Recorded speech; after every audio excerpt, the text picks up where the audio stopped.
What's up guys, Coach Nate, owner at Steel Strength Training, and today I'm going to be discussing how you know if you have done an effective set or not.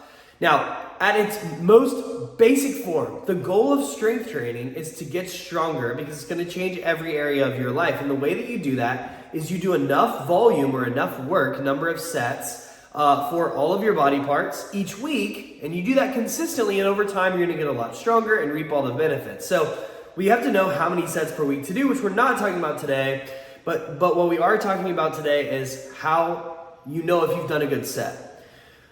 How do you know if you've done a good set? So number one, I want to make sure that your form is correct. If your form is not correct, you're not going to be stimulating the right muscle, and depending on how bad your form is, you risk getting injured. And getting injured or not doing the movement properly is certainly not a good set. That's number one. Number two, I want to make sure that it is done with a full range of motion. So whatever muscle we're training, we're taking that muscle through a full range of motion. You're not doing on squats, you're not doing a quarter squat. You're going all the way down to parallel. On a dumbbell bench press, we're coming all the way down to our chest. We're not going halfway and back up. You want to get a full range of motion for the target muscle. And then you want to make sure that that is a hard set.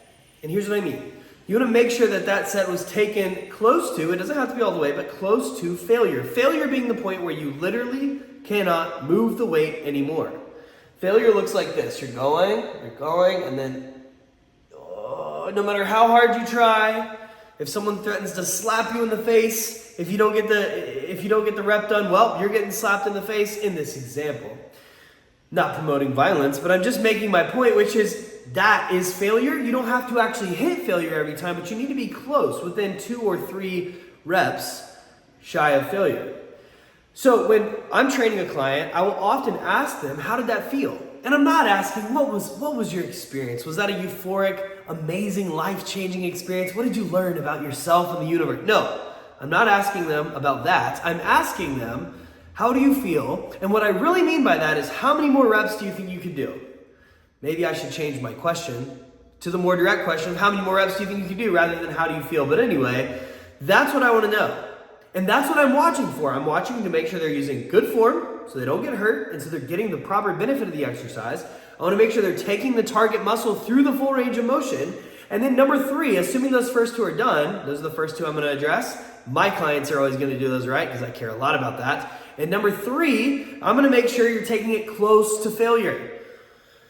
What I found is, particularly in beginners and people who have only been training for a few months, maybe even a couple years, but certainly the first few months, a lot of our newer clients are guilty of this, and that's fine. I'm not mocking or criticizing. That's why they come to a trainer, for us to help them grow.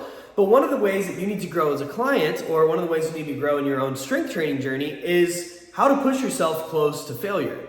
And so what I find is a lot of times people are like, oh, that was a hard set. I'm tired. I feel the muscle working, and oh, it got a little heavy and I slowed down a little bit.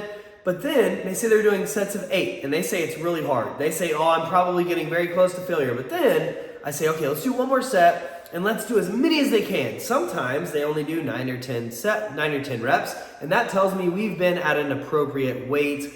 They've been doing an appropriate amount of reps. Those are hard sets. Very good. They're productive. They're going to get us results. But sometimes they do 25 reps and are 20 reps, 25 reps. And I'm like, okay, we have totally missed the mark here. And it's not that those sets are worthless, but they are they pale in comparison to the benefit of sets taken close to failure. So that's it, ladies and gentlemen. Proper form, full range of motion, taken close to failure. If you're doing those 3 things, then it's just a matter of doing enough sets per week to stimulate the progress you want to stimulate. And again, that number of sets is probably a whole lot lower than you think. The beautiful thing about strength training, particularly for those of us who just want to be lean, strong, and healthy so we can do the things that we love for the people we love, and not necessarily, if we're trying to go get, of course, if you're trying to win a bodybuilding competition, you want to get as big and strong as you possibly can, then yes, you need to be doing a lot more work. But for the everyday man or woman, just like me, just like you probably watching this, a little bit goes a long way. But it is so, so, so important that you don't miss out on making sure your sets are hard sets and they're good sets. Full range of motion, proper form, full range of motion, taken close to, not taken close to, oh, that was hard, but taken close to true mechanical failure.